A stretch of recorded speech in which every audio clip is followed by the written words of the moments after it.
இப்பொழுது நிறைவாக அமரர் அழகப்பன் அவர்களின் தலைமகன் மாஸ்க் ஸ்டுடியோஸை மிகவும் திறம்பட நடத்தும் கலைமகன் திரு கார்த்திக் அழகப்பன் அவர்களை அன்போடு மேடைக்கு அழைக்கின்றோம்.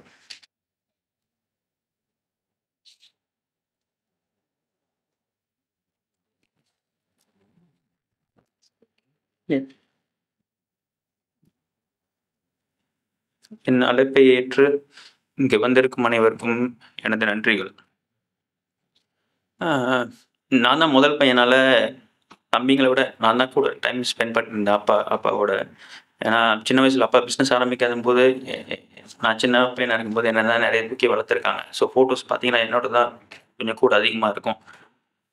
அப்படியே சின்ன வயசுல இந்த அப்பா பார்த்து வளர்ந்ததுல வந்து எல்லாரும் சொன்ன மாதிரி தான், எல்லாருக்கும் ஹெல்ப் பண்ணணும், நம்பி வந்தவங்களும் ஏமாற்றக்கூடாது. ப்ளஸ் வந்து நம்ம நல்லது பண்ணால் கெட்டு போக மாட்டோம், அது எப்பவுமே சொல்லுவாங்க. எவ்வளோ முடியுதோ நீ பண்ணு, ஹெல்ப் பண்ணு, எல்லாத்தையும் தூக்கி விடு. அந்த பிஸ்னஸ் ஸ்ட்ராட்டஜியில் வின் சிச்சுவேஷன் இருக்கும். அது அப்பா எப்போ ஃபாலோ பண்ணுவாங்க எனக்கு தான் சொல்லுவாங்க. நம்ம ஜெயிக்கணும் மட்டும் நினைக்காத, நம்ம கூட இருக்கவங்க சேர்ந்து இருக்கவங்க எல்லாருமே ஜெயிக்கணும். அப்போ தான் ஒரு வளர்ச்சி இருக்கும்.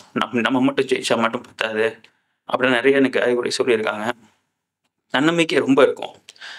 கடைசி காலத்தில் கொஞ்சம் உடம்பு சரியில்லாமல் இருந்தாங்க. அந்த டைம் கூட அவங்க யாரும் இல்லாட்டி கூட நானே என்ன பார்த்துக்க முடியும், அந்த மாதிரி ஒரு ரொம்ப இதில் உடம்பு சரியாட்டி கூட அப்படி தான் பேசுவாங்க. ரொம்ப ஸ்ட்ராங்காக தான் பேசுவாங்க. எனக்கு முடியல அந்த மாதிரிலாம் எதுவுமே சொல்ல மாட்டாங்க. அந்த மாதிரி ஒரு கேரக்டர் அவங்க. அதே சமயம் யாருக்கும் தொந்தரவு கொடுக்கக்கூடாது, யாரையும் கஷ்டப்படுத்தக்கூடாதுன்னு நினைக்கிற ஒருத்தங்க. ஏன்னா கடைசி நேரத்தில் கொஞ்சம் அவங்களுக்கு லிவர் பிரச்சனை இருக்கும்போது டிரான்ஸ்பிளான்ட் பண்ணணும்னு சொல்லியிருந்தாங்க டாக்டர்ஸ். அது வந்து அப்பா தள்ளி போட்டே வந்தாங்க. அப்போ டாக்டர்ஸ் எல்லாம் கேட்டாங்க, ஏன் பண்ணாமல் இருக்கீங்க, பண்ணிட வேண்டியதானே, அது ஒன்றும் பெரிய ஆப்ரேஷன் இல்லை, சின்ன பசங்க கூட கொடுக்கலாம் அப்படின்லாம் சொன்னாங்க. என்கிட்ட கூட அம்மா கேட்டாங்க, நான் சரி கொடுக்குறேன், நான் கூட கொடுக்குறேன்னு சொல்லியிருந்தேன். பட் அப்பா வந்து சொன்னாங்க, இல்லை நான் வாழ்ந்து முடிச்சிட்டேன், இனிமேல் பசங்களாம் வாழணும், இதனால் அவங்களுக்கு ஒன்றும் ஆயிடக்கூடாது, அவங்க நல்லா இருக்கணும் அப்படின்னு ஒரு கேரக்டர் அவங்க. அது மாதிரி தன்னால் யாருக்கும் கஷ்டம் வரக்கூடாது, தன்னால் நல்லா இருந்த மாதிரி தான் இருக்கணும், யாரும் கெட்டு போயிடக்கூடாது, கெட்டு போகணுன்னு சொல்லக்கூடாது, அந்த மாதிரி நினச்சவங்க. நான் பிஸ்னஸில் என்னவா இருக்கணும், என்ன ஆக போகிறணும், அது எல்லாமே அப்பாவோட வழிகாட்டல் தான். முக்கியமாக வந்து நேர்மையாக இருக்கணும். நமக்கு லாஸ் வந்தாலும் நம்மளை நம்பி வந்தவங்க லாஸ் வரக்கூடாதுன்னு சொல்லுவாங்க. எல்லாருக்குமே நல்லதே செய்யணும். அது நம்மளை பிஸ்னஸில் வந்து லாஸ் வரும், ப்ராஃபிட் வரும். ஸோ நம்ம எப்பவும் ப்ராஃபிட்டே பார்க்கக்கூடாது. இப்போ லாஸ் வந்தால் பரவாயில்ல, அதான் நீ ஒரு பிஸ்னஸ் பண்ண 10 பிஸ்னஸ் பண்ணு, 5 வரும் 5 போகும்.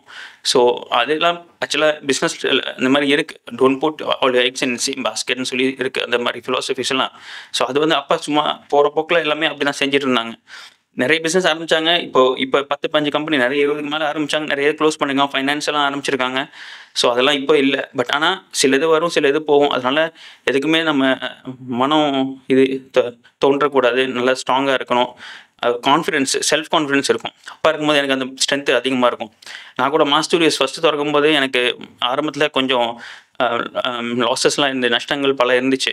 பட் அப்பா இருந்தனால, அப்பா இதெல்லாம் பரவாயில்ல, இதெல்லாம் ஒன்றும் இல்லை, நீ இதுக்கு மேலே நல்லா பண்ணுவேன்னு சொன்னால தான் நான் விடாமல் இதை பண்ணிகிட்டே தான் இருக்கேன். அம்மா கூட சொல்லுவாங்க, இதை விட்டுரு, இது பரவாயில்லன்னு சொல்லுவாங்க. அப்பா சொல்ல மாட்டாங்க. பிஸ்னஸ் வரும்போது ப்ராஃபிட் இருக்கும், லாஸ் இருக்கும், உன்னால் முடியும், உனக்கு நம்பிக்கை இருந்தால் நீ பண்ணு, நல்லா பண்ண முடியும் அப்படின்னு சொல்லி தான் எனக்கு என்கரேஜ்மெண்ட்லாம் நிறைய அதிகமாக கொடுத்துருக்காங்க.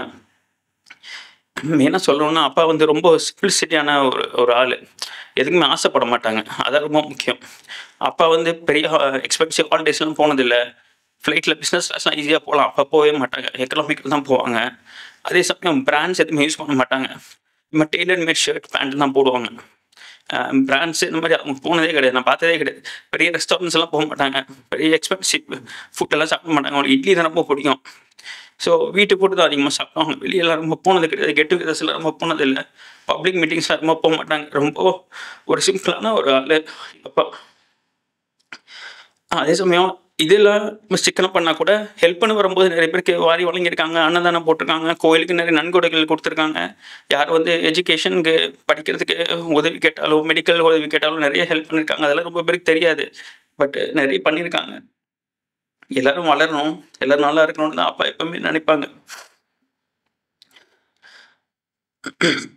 அப்பா வந்து சொல்லப்போனால் அப்பாவுக்காக ரொம்ப வாழலை. மற்றவங்க யார் வந்து கேட்டாலுமே ஒரு பப்ளிக் மேனாக தான் வாழ்ந்தாங்க.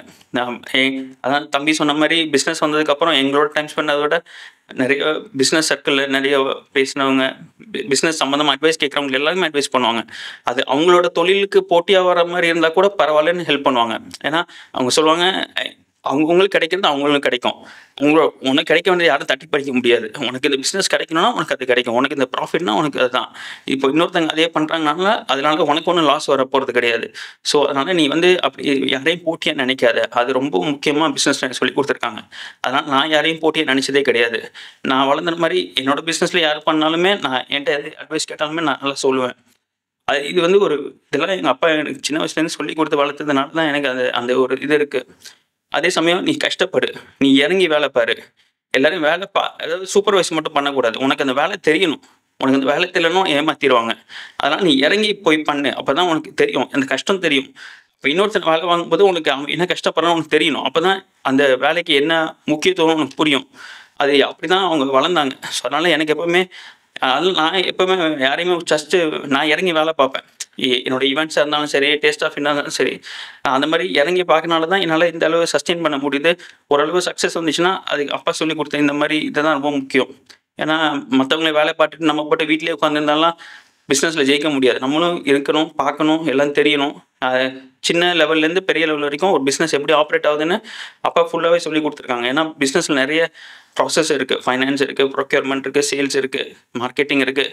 எல்லாமே அப்பாவுக்கு நல்லா தெரியும். அதனால் அப்பா வந்து ஒரு பெரிய வழிகாட்டியாக இருந்திருக்காங்க.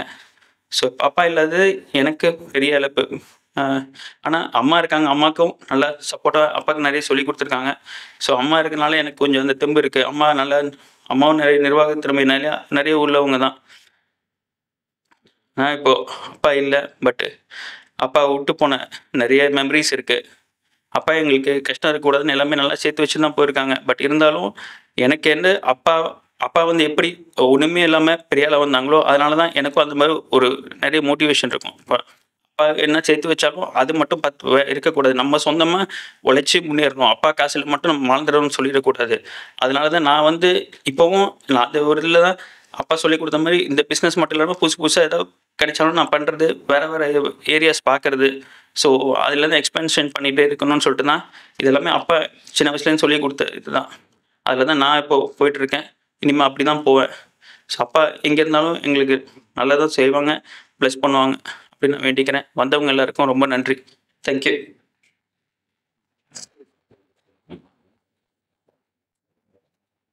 நன்றி கார்த்திக் அழகப்பன் அவர்களே.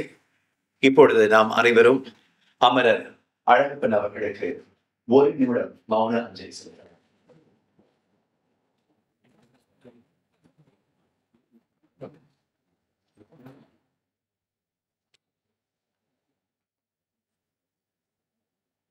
That's you. That's how old you.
அனைவருக்கும் நன்றி.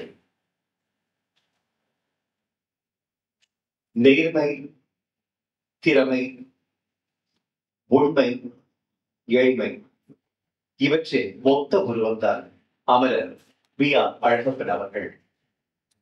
இன்று இந்த நிகழ்வை வந்து சிறப்பித்தமைக்கு உங்கள் அனைவருக்கும் எங்களுடைய மனமார்ந்த நன்றி.